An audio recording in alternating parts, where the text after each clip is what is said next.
Riddle me this. What the hell am I looking at here? The little pyramids are made out of chewing gum that's been chewed, and there's a bowling ball. A very small kind of bowling ball in the middle. You think that's a small bowling? That's a big bowling ball. The thumb for the bowling ball would be very big. What do you mean, thumb for the bowling ball? Yeah, you put your thumb in there when you bowl. Have you ever seen a bowling ball before, like in real life? Because they are not nearly this big. Yes, but I'm imagining the giant that would be picking up this small bowling ball. Get on my wavelength. Gozaimasu, y'all. It is morning time. Morning number 2 of our trip on this side of the Japans. Quick report about the pillows. Those rocks were pretty good. You think that pillow's got rocks in it? Or what? I knew that was gonna get you.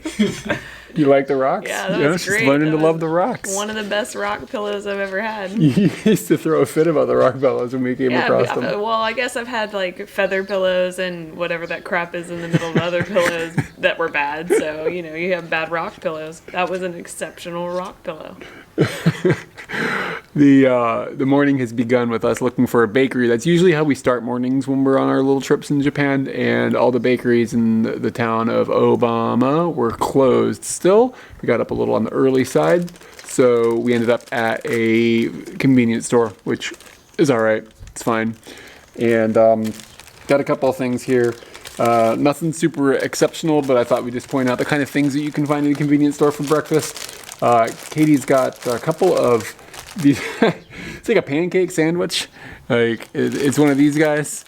And in the middle of this one is, what is it? Cafe ore? Cafe ore, like cream, kind of. Yeah.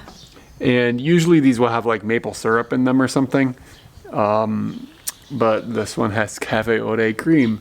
So to Obama. Obama. And we are sitting. It's all right. I love coffee flavored things. I don't really like coffee that much, but coffee flavored things are pretty good. It's pretty. I got to taste that pancake. Oh, you only got pancake? You gotta take a bigger bite, baby. It was still good. Yeah, the pancakes are a little sweet and stuff. These little things are always pretty good. So we're sitting in a gazebo. I'll show you by spinning around so you can see we're in a gazebo. And nice spinning. Yeah, thank you. We got here because I looked on a map and I was like, where's a place that looks like it's a high spot?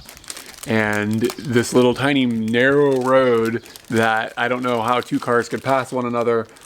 We could run into other cars, so it's fine, but I'm not sure what would happen if there were 2 cars. We went up this little narrow road to the top of this hill that is right next to the ocean and overlooks the bay and everything. And it is very pleasant and nice. We have a nice view, very secluded. It's looking. It's a good place to have some pancake coffee. What else? This is like a ham and cheese piece of bread.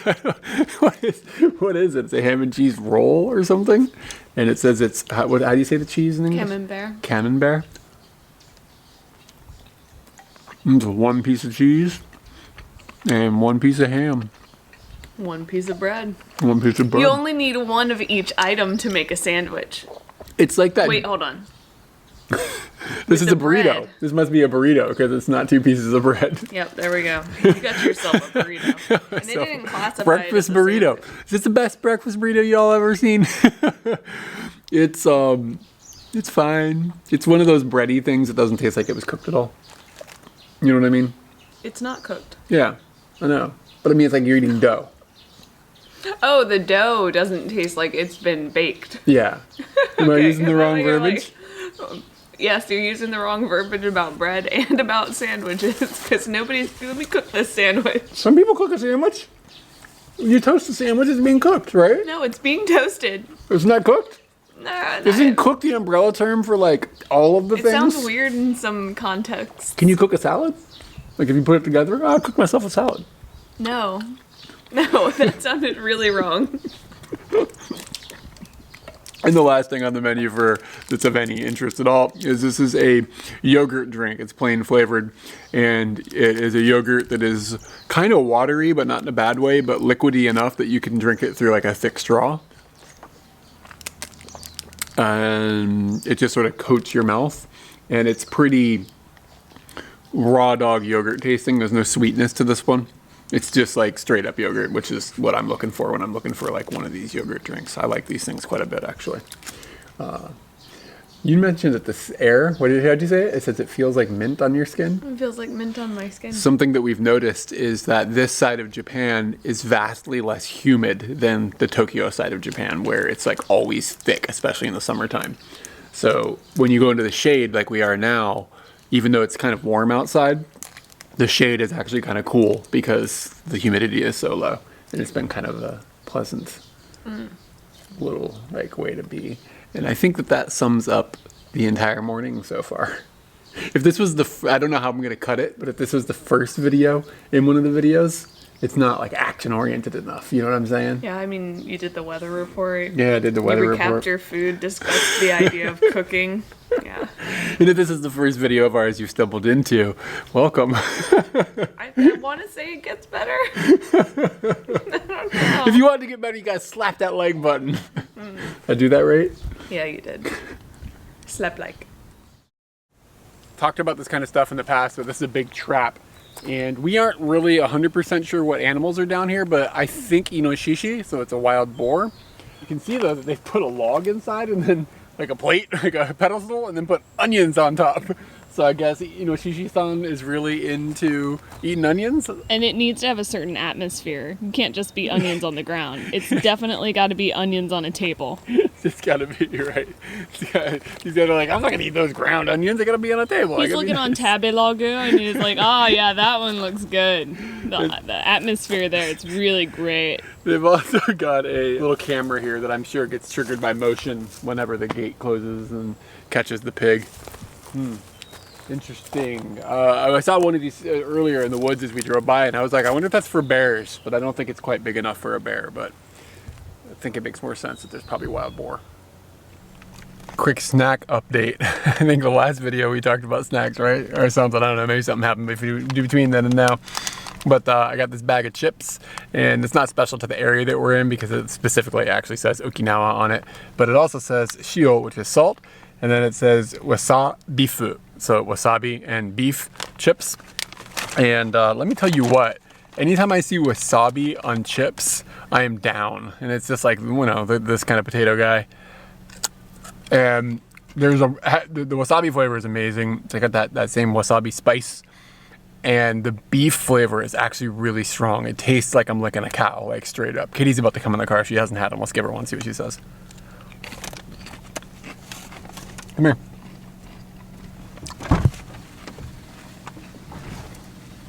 Oh, wasabi. Wasabi foot. Wasabi. What do you think?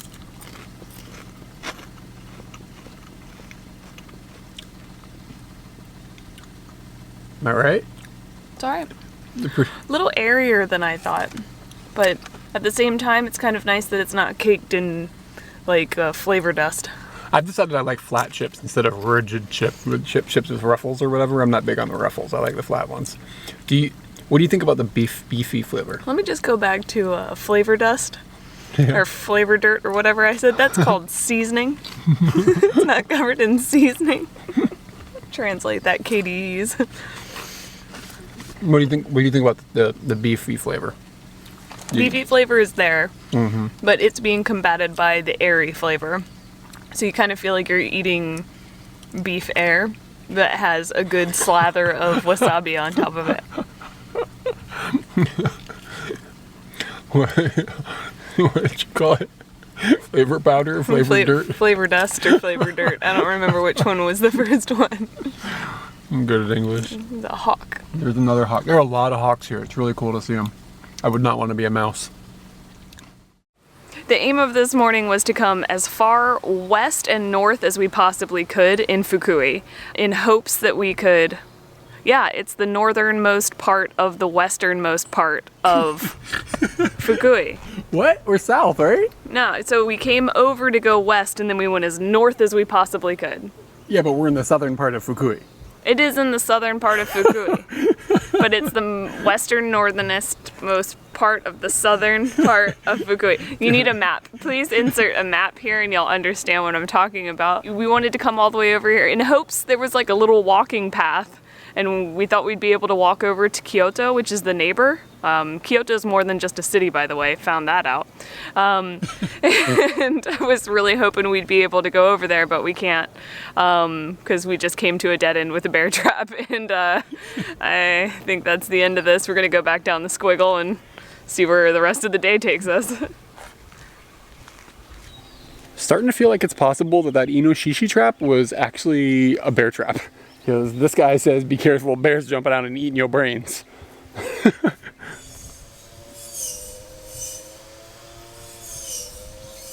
This is in Inaka, the country vending machine. You got your normal drinks right over here.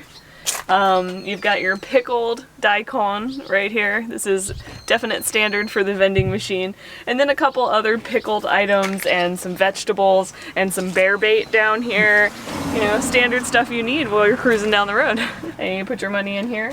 I mean, you just open the little door. It's not as easy to open as one would think, because the bears will get it. Bears can only do like one latch. You put 3, bears can't get in. Yeah, I kind of want to touch this. It's squishy. So essentially what they'll do is just slice this into like little slivers, and then they serve it to you as pickles. It smells like pickles.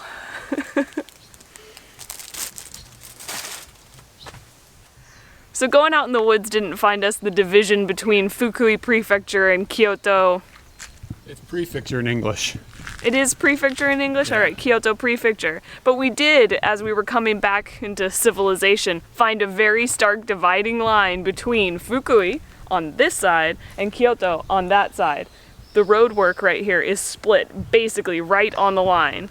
And I would say that Kyoto looks a little more up to date. Fukui may not have the bucks that Kyoto has. And as you can see right here, Fukui Prefecture! That was a little cheesy.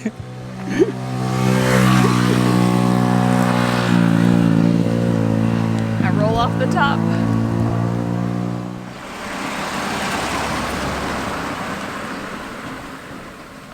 We've come back to the little town of Obama. And we're looking for some food, and the town in the daylight, which we didn't see much of yesterday, is really cute. Sometimes you come to these like kind of off the beaten track little areas in Japan, and they're run down and everything's rusty feeling and things haven't been taken care of. They kept it in a certain style and polished it. Yeah, it seems very taken care of. And I wonder if it's super touristy here when that's, you know, touristy. But right now it's empty. Everything seems kind of closed down, but not in the shuttered forever way, just in the we're closed down right now way. Nobody's coming over here, so we're not really going to put out all the stops for you two tourists. And that also goes to the price of the hotel. Oh yeah, it was expensive and touristy, then I'd kind of be wondering to myself, why is it so expensive? Yeah, the hotel was way overpriced for what it seemed to be, but maybe the location is what drives that price. Saba is a very big thing here. I don't know if it's particular to Obama or if it is particular to Fukui-ken, but I ordered a dish that I thought I was going to get, and it has come out with this big tub, and on top of it there is aluminum foil. Underneath is fire, and that is basically making this cook right in front of us. And there's more to my lunch on the side, which would scare the crap out of you. I'm going to just turn this around. Oh wow. Look at that. So I definitely thought I was getting one thing, and I've totally gotten another, and I'm kind of wowed by what I've got.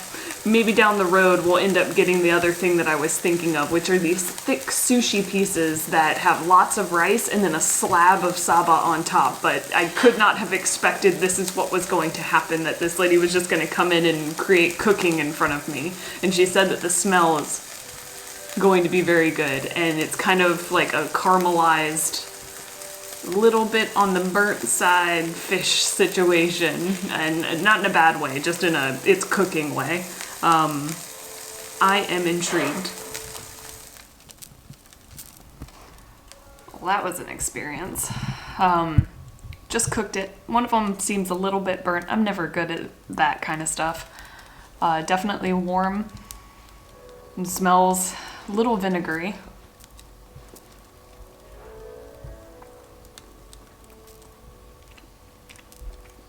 Ooh. Very salty. Extremely salty. But still quite good. I didn't know people were doing that. Like, that was insane. Pretty good. The rice is very nice. I got something called a gyusuji nikudon. It is like beef muscle, I guess is how you would say this in English, and then meat donburi, which is thing on top of rice. So it's really big actually. I usually do quite like to enjoy this, even though it kind of dips into the hormone, which is like the guts of an animal that Western people usually don't eat. It kind of gets in that area, but it's not that type of chewiness, and it's just that stuff's kind of a bummer. I actually kind of like this stuff. And the reason I like it is because it just falls apart in your mouth. It tastes like, almost like, imagine an extremely soft beef jerky. It's got a little bit of a sweetness to it. Not like a spicy beef jerky, but one that has got, like, you know what I'm saying? Like some of them are a little bit sweet or something. It's kind of like that. It's really good. It's one of my favorite dishes in Japan. What's the white stuff? Isn't this, what is it called? Oh, no, tamago. Oh, okay. Tamago, it's an egg. I thought it was grated Yam. yam, yeah. I thought it was sour cream. Yeah. So you can mix all of the egg in. This is like a really good looking meal to me. There's also mushroom. Shiitake. Shiitake mushroom, yeah. It's been cooked all in the same sauce. This is decadent. It's really good. This meal, including the set that I have got here, which has got a few pieces of tempura, a small little salad, and a bowl of miso soup. You think that's miso? It's not miso, it's something else. I don't know what it is. It's got vegetables in it and stuff. Little bowl of soup. This was 1,200 yen, so that's like $11 or something. And you saw Katie's meal with all the add-ons and side dishes and everything. It was 1,500 yen, so that's 14-ish dollars USD. So I think that what we have found here is actually an incredibly good deal because of the quality of what we've gotten. And then the atmosphere is in this restaurant that's apparently 150 years old. And it's just a really clean, super nice restaurant. The staff is really nice. It's a very calm, beautiful experience that I wonder if under normal circumstances would be crowded full of tourists. But as it is, we kind of have it to ourselves. I had completely forgotten about this, and now even this scares me. If you've watched videos, I will eat basically anything. This is weird.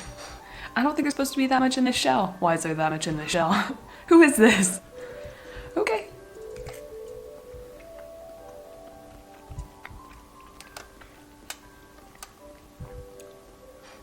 Kind of has a cheese feel to it, very Ika-esque, but not as hard, very soft. I assume that could have been escargot, a sea snail of some sort. I don't really know what it was. I would eat it again. It was good, but What you said the texture? What does it taste like? Is it salty? Is it seafoody? Is it? it's cheesy, as in like kind of a darker, like not like a gorgonzola, kind of like, and not like a string cheese. We're between the scale of string cheese and gorgonzola. So the camera just died on us. I was eating whatever the crap came out of this, and I don't know if we have that footage. More than likely, it might be completely gone, but Eric was like, we're gonna have to shoot it again. And I started taking all the stuff out of here, and the major item that was in here doesn't look like the other things that are left over. Either they're chopped up bits of the same thing, but it doesn't look as magical. What I ate tasted like weird cheese. It was good. I'd eat it again. It was terrifying to look at and to think I was going to eat it, but once I ate it, it was great. But I started digging in here, and I was like, all right, well, we got to get all the things out of here. There's another shell inside the shell. What sort of inception is this shit? What's inside that shell is what I want to know. What's inside this shell? Nothing. You want to drink this? Oh God, no.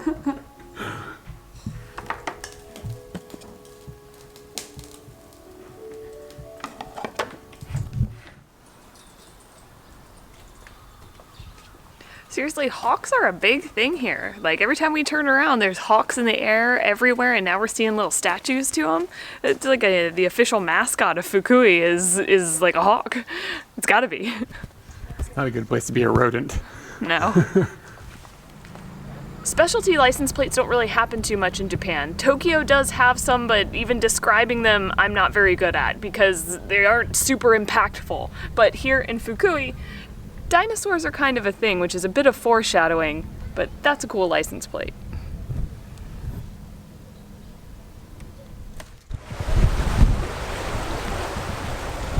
We've come across a little more of a rustic town that's similar to where we got lunch. It's a lined street with kind of ancient-esque looking buildings. They're not like super ancient, they're like old school. There's ancient and then there's old school and then there's modern times. So we're at old school, and they've got like a little water creek.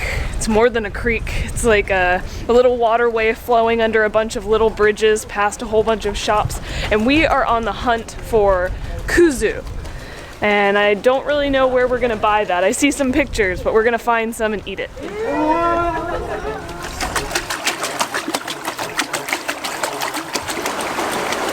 I'm gonna have to talk louder than normal to be louder than the water. This is amazing. Like, we're over a little bubbling brook. I don't know, this is more than a bubbling brook. It's a raging river, right? Raging rapid. Somewhere between. So, Kazu, you were asking me Kuzu. like... Kuzu, yes. You were asking me like, why is this so special? Why should you remember it? Well, recently I went to our local convenience store shut down because they're doing renovations. So I've been going to a different convenience store called Daily. There's tons of them throughout Tokyo and whatnot, but they're not as populous as the top three. So we kind of consider it one of the ghetto convenience stores. It's a big ghetto in there. And I was wandering around Daily, which has items that don't happen at other convenience stores. And I found what kind of looked like a gelatin glob. And I took it home, because that's what you do when you find a gelatin glob. And we had it for Fika just to try something out that was different. And it turns out that was Kuzu. Kuzu, okay. So that's what this is. It's a gelatin glob. I don't know what it's made of. So it's mochi, but in the inside I think is Kuzu. Like the darker part is, I think that's what's going on. Yes, I think inside is Kuzu. And I googled Kuzu. This is one of those words where you start hearing words in Japan and you're like, I don't know what that is, but it's not because I don't know the Japanese and the English translation, it's because I don't know what that is, like that substance. I don't know what that substance is. And it's called Japanese arrowroot, I think, in English, which I still don't know what is. I think the outside is Kuzu, really? because the inside is like uncle. It's like bean paste. But it says, that thing said it was mochi, didn't it? I don't know, but this is what I found at the Daily. And then and on the packages for the stuff that we got at the Daily, it said Kuzu. So I know that it's the same thing, but at the same time, I don't know what either of them are. So We got a thing. I found a thing that we both enjoyed, and I was like, wow, we can go to a place that specializes in it. Because and every little shop here has this stuff, like in different forms. And they're in like mochi, and they put them in like little things called shuruko. It's just like bean soup, or I don't know. I just saw it. There was a lot of different ways that it was being served. How does it go? How is it? Oh, you got to join me on this. I got a little tuning fork as well. Here, I'll chop yours up so that it's a easy pinch. Is that going to be stabbable? I hope so. I'm trying to stab. And I'm using my non-dominant hand here. All right, hurry. I'm trying to hurry. Stab. Okay, to Kuzu.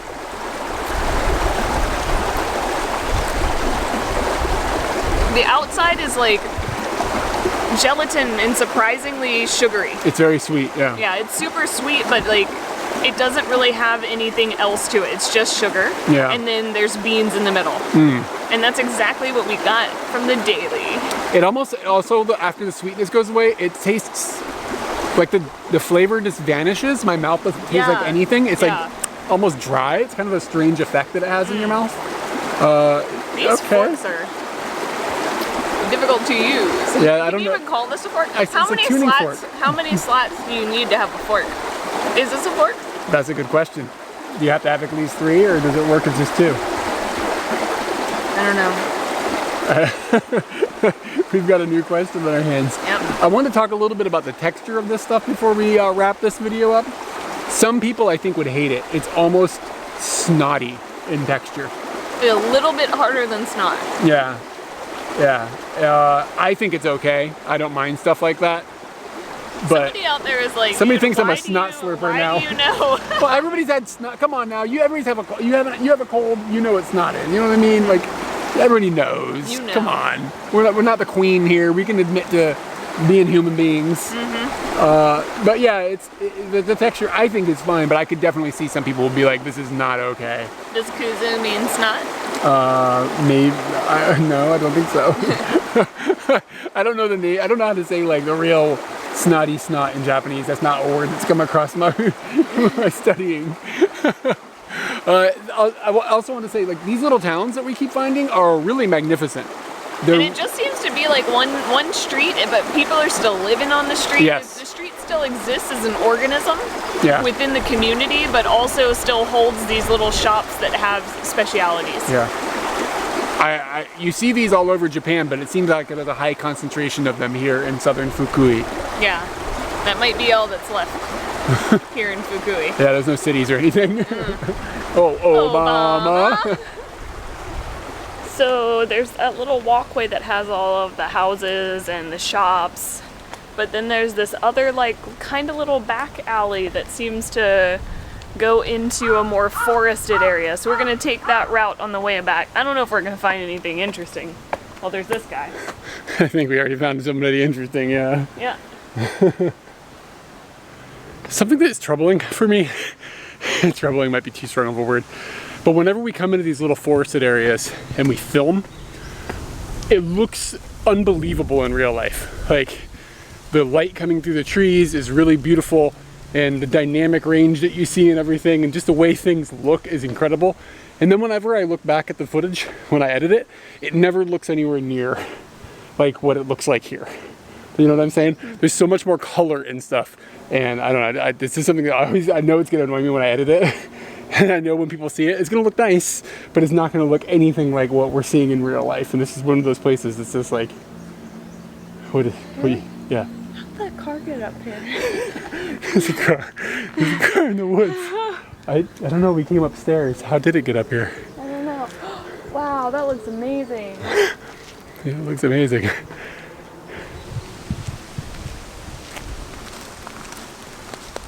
Smell-o-vision, honeysuckles. Oh, it went away, stupid wind.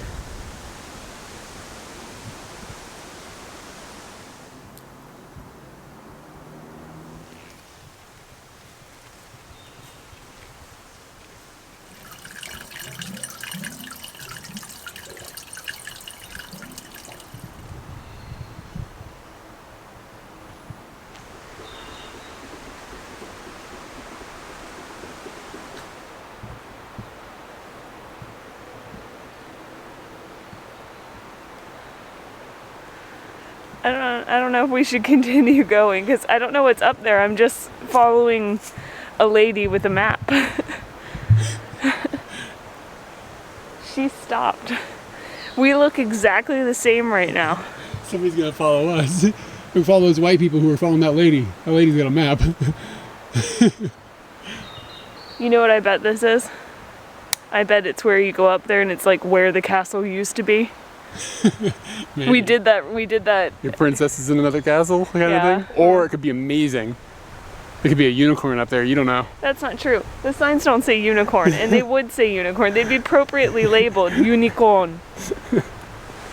So here's my argument, is like, we're on this hill, and it's just, you know, up that way. It can't be more than 5-10 minutes. Like, I've never been wrong about this before. We'll be back at the car at dark. But we'll have a unicorn with us in the back seat. No, we won't. Okay, after some deliberation, some checking of a kanji to make sure we weren't misreading something, we've decided to keep going. This is 5-10 minutes at the top. And looks like we're probably gonna end up finding what Katie had suspected is a castle ruins, but we can't be sure quite yet how magnificent or non-magnificent it's gonna be. You gotta go to the top to find out, right? All right, so the lady that was ahead of us has already turned around and come back. So I'm expecting this to be amazing because it held her attention for maybe 10 or 15 seconds. Are you prepared to walk over the hood and see what we see? Have you already seen it because you're so tall? No, I can't see it, no. I'm telling you, there might not be anything to see though. I was telling you that so far down this hill. I talked to the lady, so I might have a little bit of information that you don't have. Yeah. Let's see what we got.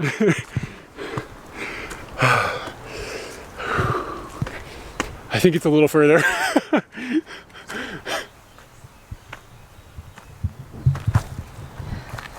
It's possible that from there you can see a castle. Not that this is where the castle is. Maybe.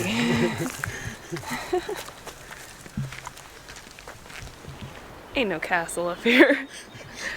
There's a whole bunch of people walking up a hill to see nothing. But in a way, if you're gonna put a castle on a hill, pretty good hill. Yeah, the lady was like, there's no castle up there, there's no ruins up there, so there's nothing, but you can go another couple minutes and then you're at the top. It does make me wonder though if maybe there was a castle here in this little clearing area or something, like a small something at some point. I don't know. I have no wonders about that I because kinda feel past tense is definitely true. that sign over there says the name of the castle. Kumagawa This says that it's closing soon. Shiroato. The castle? Closing soon. Closing soon. I don't think it was worth the hike through the woods. Nope. And I was thinking about telling you we could sleep in the car tonight, but now I'm all sweaty. You know what I mean? You can't sleep in the car when you're all sweaty. I have some wipes. Oshi buddy. They're better than that. Body booty. Body booty? Body booty. That's what you call it? No, I just made that up now.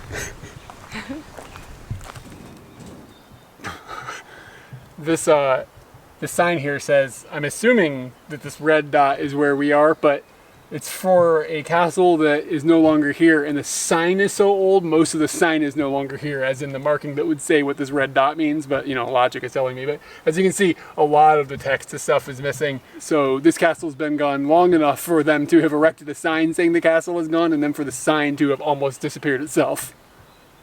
Sorry about the masks, y'all, but we're kind of around some folks, so got to keep them on. What has happened is kind of cool, and I didn't expect this to happen. Katie had mentioned this to me a couple days ago, but I'd forgotten. But a friend of hers had told her that an eclipse was going to be happening, and a solar eclipse, that is. And so we just sort of drove in a random direction, not intending to specifically go someplace to view this, like officially. I set an alarm on my phone that was just to tell me that the eclipse was going to happen in a half an hour, but our trajectory was nothing associated with that. But we ended up at... And the alarm went off while we're driving to, like, the place that we're at right now is, we're looking for a certain structure, and we haven't found whether it's in this park, but we had the GPS bring us to this park or the area for this other thing, and then we noticed all these people sitting on a hill, like a little grassy area, and they're all just kind of chilling, and some music's playing, and a scientist is talking about stuff, and then see a couple people got these little things, which is, they usually give out glasses for you to wear during this time, but here they're giving out these for 200 yen, which is, we've decided these are better than glasses because, number one, I can warp it around my face to really block out a lot of light and see even better. And also you can use it with your phone and with your camera to take better pictures than you'd be able to with the glasses. So we aren't supposed to have a full eclipse here. The full eclipse was over India. So it's coming this direction from India, and you get a partial eclipse here. It's like the southern quarter of the sun is covered, but the clouds are pouring in. It's harder to see. Is it getting harder now. to see? Yeah, It's getting a I little think we got cloudier. real lucky. Yeah, we did. It still looks kind of neat with the clouds. But I took some pictures and some video, but I don't really have any idea how to photograph this scenario. It's really strange to shoot directly into the sun and like try to get it to expose properly and getting it to focus and all that stuff. I don't know what the hell I'm doing with the camera. So we got some photos. I'll put them up and you can see what we saw, kind of, maybe, sort of. But I'll tell you, even looking, I took a cool picture. it looks vastly cooler with your eyes. Like you see the actual edge of the eclipse, and you can see the detail of it, and I almost feel like you can kind of see the sun's surface a little bit. Yes. The texture of it, and it's pretty cool. But yeah, we got really lucky that we just stumbled across these people selling these things, because we were like, I don't know how we're gonna look at this thing. Maybe we can look at it like. When you see where I was taking us, because we'll find it. It's around here somewhere. You'll be like, how it all came together, where you ended up with these watching a solar eclipse doesn't make any sense. This is one of those things where it always just seems to work out. You know what I'm saying? It just works It out. just worked out somehow. I don't know. Sometimes I feel like we're the luckiest people in the world. How did we end up with these? Like literally a minute before the eclipse started. So of interesting note, when we went and bought the filter to look at the sun, the black, what is it called? Black hole sun, won't you come? The sheet, right? The dude also asked us to fill out a sheet form. And the form said that I had to check a box and stuff. That said, yeah, you got distracted by the same thing I got distracted by, didn't you? Yes. Tombi is what they're called, I guess. Okay, sorry, let's get everybody involved. This says, be careful of we've been calling them hawks. I didn't know what I thought there was taki in Japanese. I don't know why I think that. Maybe it's like on the tip of my tongue, but I've never heard this before. Tombi says, be careful of them. And it's got a picture of this guy. And maybe this is written for rodents, I don't know, but I guess those things can be dangerous to anybody who can read that sign. I think I see what we came here for. Oh, sweet. Yeah, but tell them about what So you back had the to sheet. do. When we bought the thing, the guy asked me to fill out a form. And the form, he wanted my name, contact, be it email or phone number, address. I just wrote down Tokyo. I didn't write down my entire address. I don't know, it felt kind of weird. This was before I realized what it was for. And when you get to the bottom of it, it asks if you have any symptoms of COVID. And they want you to mark one or the other and stuff. And then I looked at the top of the sheet, and it was basically saying that it is a contact tracing sheet. And if they want to know that everybody here isn't sick, and then if somebody is sick, then I guess they will contact everybody on the sheet. Like it said, you may be contacted. Like if you write down your contact information, which I mean obviously, but like it was actually written out that you may be contacted if somebody here is ill. So they're doing like paper manual contact tracing, which is kind of interesting. Of note, a couple days ago, we're filming this in the late June. So a couple days ago, Japan launched a contact tracing app. So this idea of that stuff is starting to like weed its way into society is kind of interesting. Are we going the wrong way? Yep. Oh, it says we can't enter there. Okay. We'll be back in a minute when we get to where we're going. Yep. I finally found this thing we've been looking for. I wrote twigs. That's what this is called in the book of Kyde. Twigs. It's like a Japanese teepee. Yeah, it's like a Japanese teepee. We saw some of these covering a boat recently, but I've never seen something this just full on shagginess. It's twigginess. And we actually can go inside, which I thought was pretty cool. Gonna go take a peek what it looks like inside of this little hut.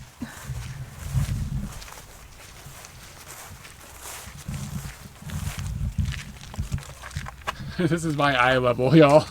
It smells weird in here. But I think people... Nah, nobody's done a fire in here. It smells kind of like a fire, though. I don't know. It's dark. What are we looking at? Twigs! Put the light down.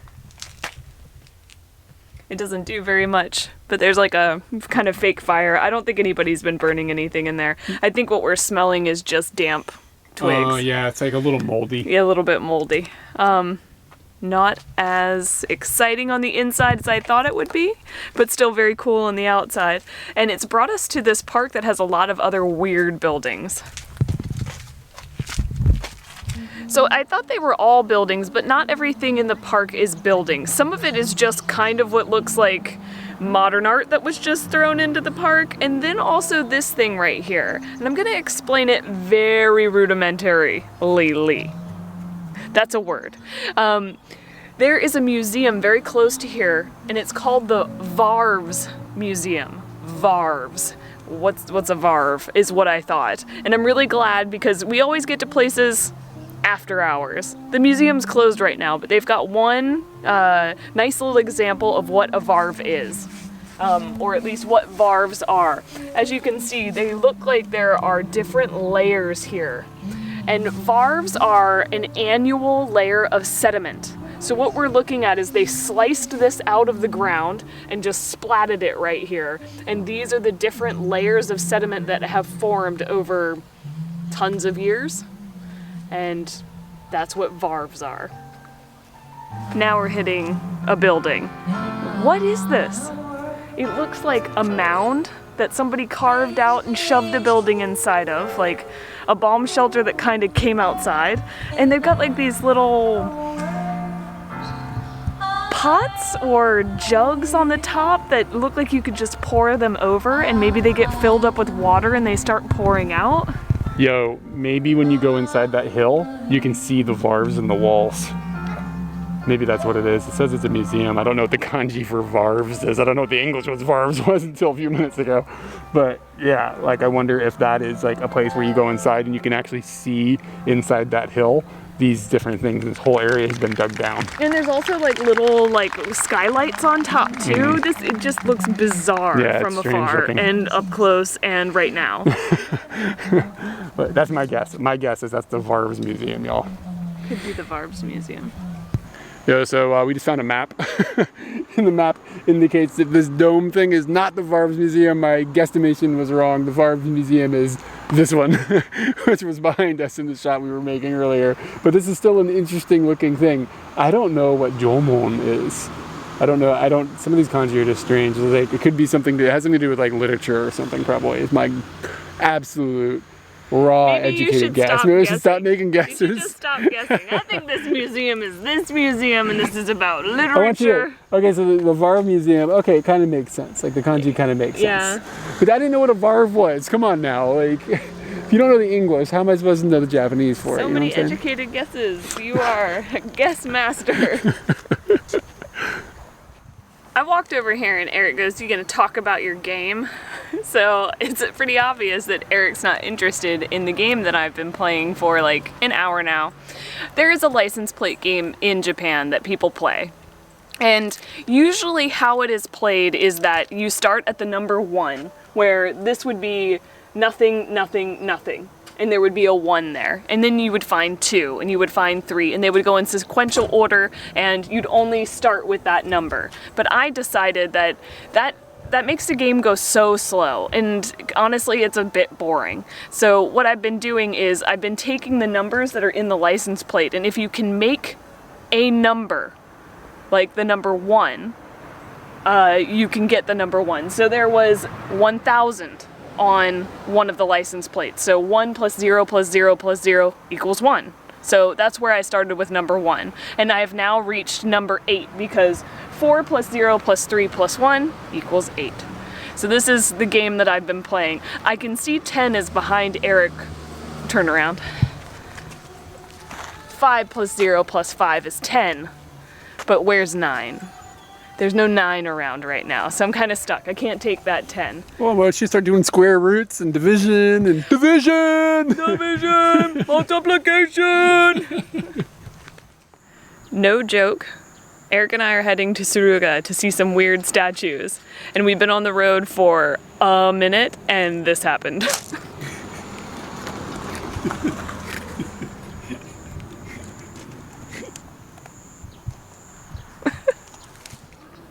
We're in Tsuruga. First thing you do, find the weirdest playground equipment you can find and have fun. Ow! don't go that far. You're gonna hurt my nards. He knows what I'm talking about.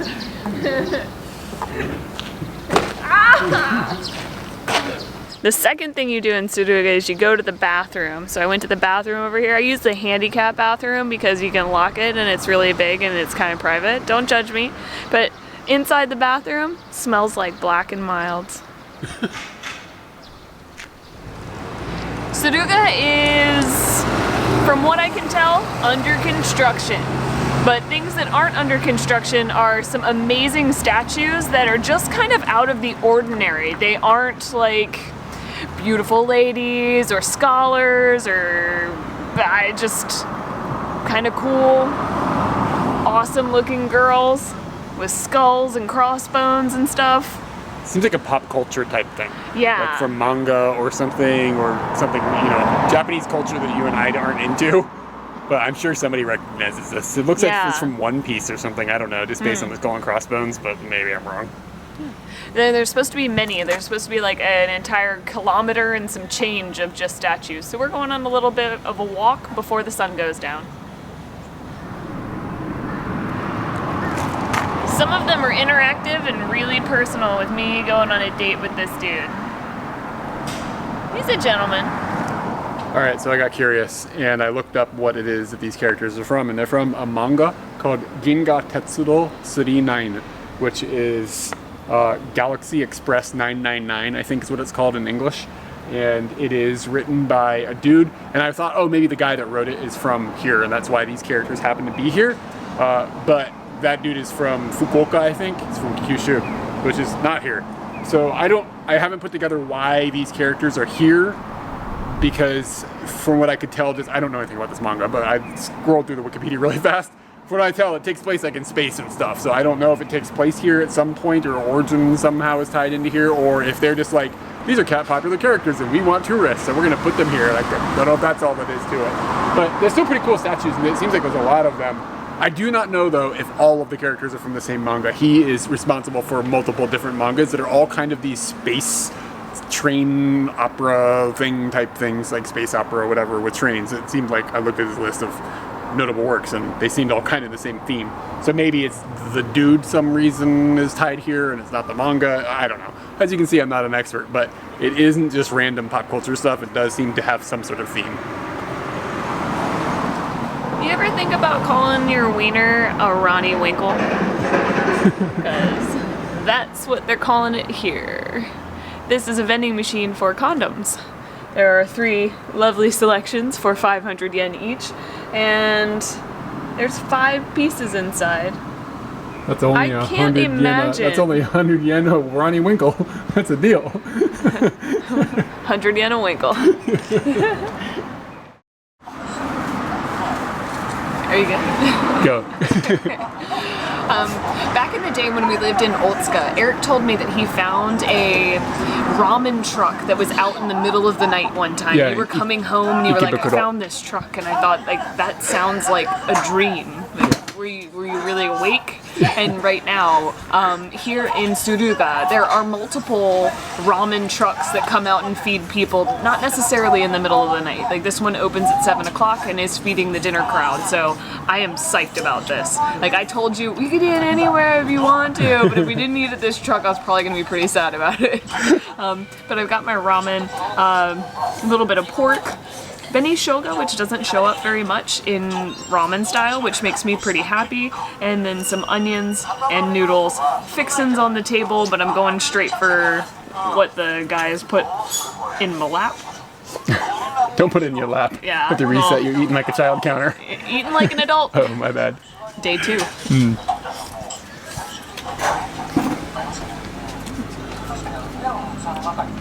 I'd say the noodles are a little overcooked. I haven't gotten any beni shoga in there. We're getting new neighbors, so I'm kind of adjusting the shot. Yeah, and I'm kind of surprised about that because he told them to wait and then really did thrust them in our face when we brought a camera out. It's okay. It was very strange. I don't want to jack up this guy's customer flow. Yeah. Get some onions in there. How's it taste of the broth and everything? No spoon, so that's hard to tell. Overall, This guy doesn't want to wash definitely- spoons. Yeah, definitely. He was going to give us a fork. He did.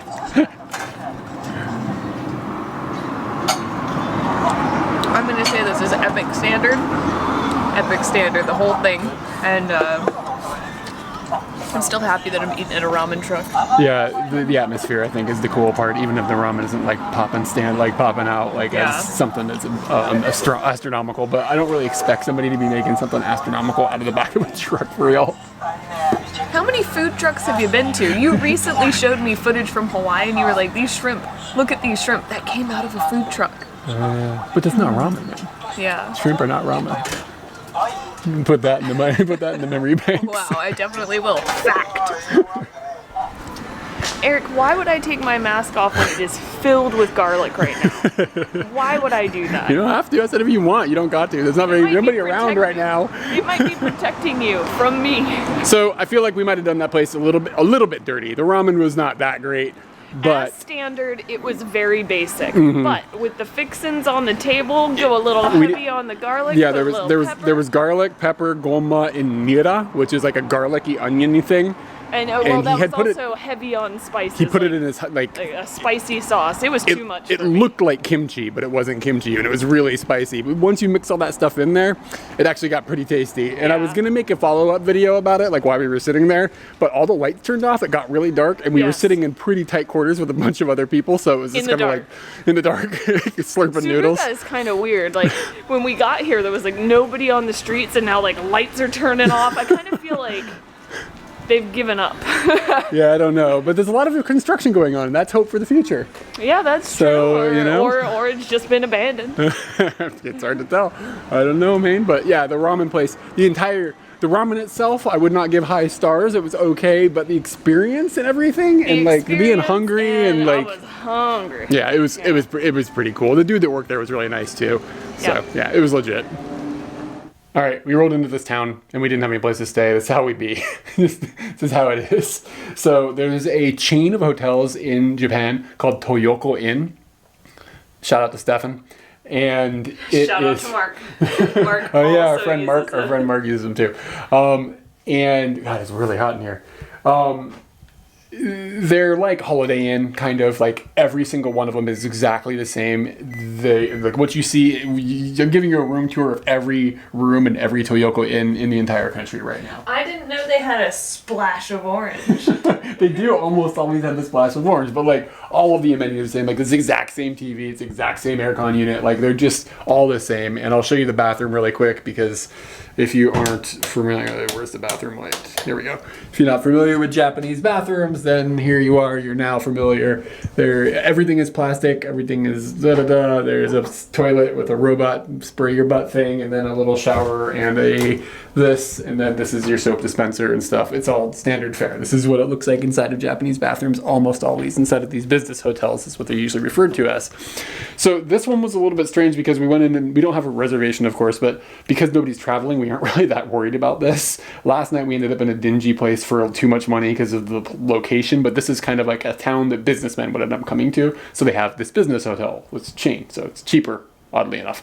So anyways, we go in and we're like, I go in and I'm like, hey, we don't have a reservation, but you have an open room. And they were like, like flipping through books and stuff, and it seemed like they're kind of booked up, which surprises us because it's a Sunday night. They have the thing on the wall behind them that shows like all of the slips of people who are staying there, and It was full. Yeah. Like And I shouldn't say it was full because we got a room. we were expecting to pay 6,900 yen for the room for two people for because one night. we went online and I saw this on Rakuten, which is a place where you can go and rent rooms or hotel rooms and stuff like that. So what ended up happening is they were like, and that 6,900 yen was for two people in a double room, which is a double bed. And they were like, well, it's gonna be like 8,500 yen. Yeah, I think it was for 85. for a twin, and they said they didn't have any doubles. And we were like 85, but we can. And then I showed them. I was like, Rakuten. Yeah, we can book. We can literally book a double on Rakuten for this hotel right now. You must have an open double room because that's just, you know what I mean. Like the website can tell that they have an open room. Otherwise, it wouldn't be offering it to us. Yeah, so I am Anyways. personally kind of bothered right now because I hate when people take like more than 500 yen from me. And So anyways, I was just like, she showed them that, and they were just like, they scuffled around, looked around a lot, and they're talking and stuff, and they were like, well, we have a double, but it doesn't have the toothpaste and the toothbrush and the pillow and stuff for the second person right now. I brought my own. Yeah, so we bring our own, so it doesn't matter. And I just kind of laughed. I was like, I don't care, like, if there's not a toothbrush. Like, and, like, it was completely... I'm not complaining, please don't take it that way, but, like, this is super Japanese, where instead of them, like, looking beyond the boundaries of what was set in place and finding a solution that makes things work, it's like they just wouldn't think outside of the box. And outside of the box was just like, offer the one without the toothbrush and see if they care. And you know what I mean? Or yes. Go put the toothbrush in the room. I don't understand why they couldn't do that. It's like a 10-cent toothbrush. In the bag? No, they said, they did give it to you. Freaking toothbrush. I don't know what you're talking about. Yeah. So they were like, this was not on the table until, like, one of them was like, well, we can't give you this other room because it doesn't have the extra toothbrush. Okay. And I was So that whole conversation happened, and then we decided that they told us the price for this room, which was 7,600 yen. And we were expecting 6,900 yen because that's what's on the internet. $6 extra. I tell Eric, well, why don't we just book it on the internet and see what happens? And he was like, dude, it's just 600 yen. 600 yen. And then, so we just, gotta give it to the boys sometimes and just go, okay, we're doing it that way, that's fine. So he said yes, and we start booking it and everything. And then a guy comes out with a pillow and this bag of toiletries and just hands it to me and you're like, here you go. Dude, I got a suitcase and a backpack. I don't need a pillow and a bag of toiletries. And on top of the complication, we had to take the car and put the car into one of those towers. Like, she had to park the car in the tower, and the elevator swings the car up into the sky. I got a pillow, like, trying to drive over it. No, I didn't do that, but still. I'm totally fine. I'm not upset at all. I know you get upset about, like, a couple hundred yen or whatever. This is 2,000 yen cheaper than last night. Yes. I'll just be happy about that. Much nicer.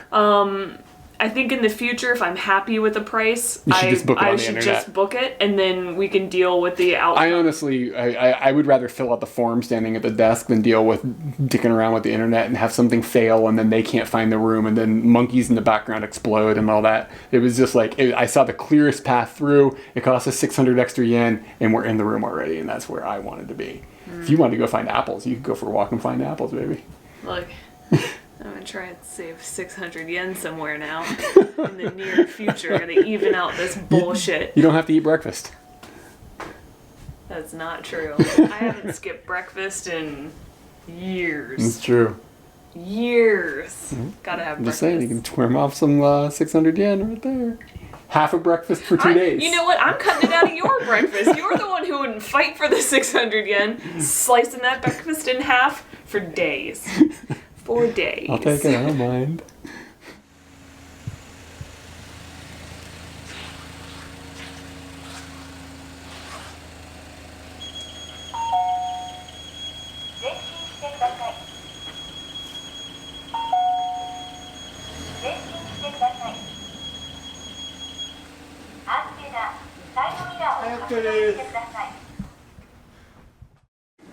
Good morning, y'all. Yesterday we were talking about how we were kind of unhappy, or well, Katie was. I didn't care about this extra 600 yen that we had to spend to stay here because we didn't book online. And I said Katie's going to get half breakfast to make up for the cost. We had to do that for a few days. But we came downstairs and they got free breakfast here in the Toyoko Inn. And it's the classy joints too. It's saving money. It's the Japanese meatballs, like little meatballs. The Japanese pasta with the potato salad. Basically, this meal does not have a main dish. Just the rice. It's all sides. It's a rice, man. No. That's a gohan. Nah, the rice can't be your main dish. Like, rice is stuff the that things go on top of. Okay, let me know how. Give me a meatball review. A meatball review. All right.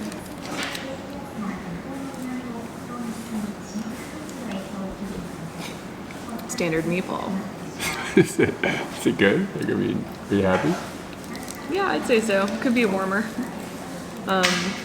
You got cutie in there? It's got cucumber in the classy. In the potato salad. Pretty good. And then there's mushrooms in this pasta, which makes me happy.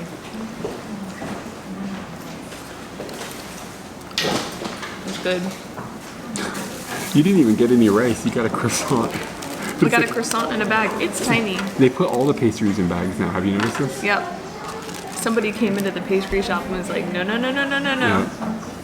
Let me just drop that pastry. Ooh, it's good.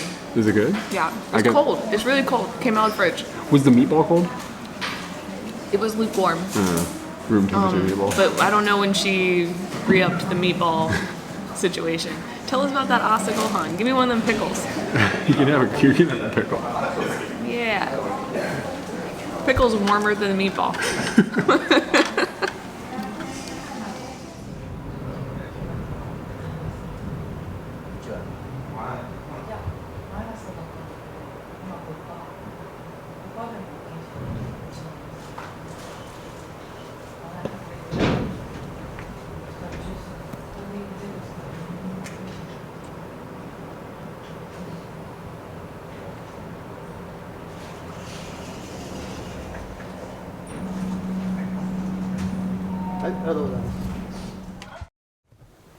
So the aim of this morning was to come as far southeast. It's kind of northeast now that I think about it. What? It's west. I'm gonna start this over.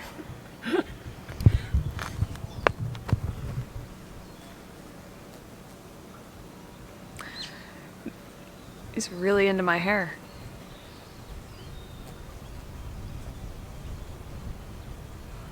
Really into my hair.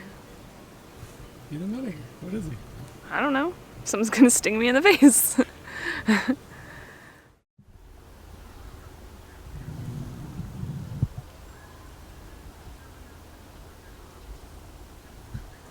So going out in the woods didn't find us the slept like.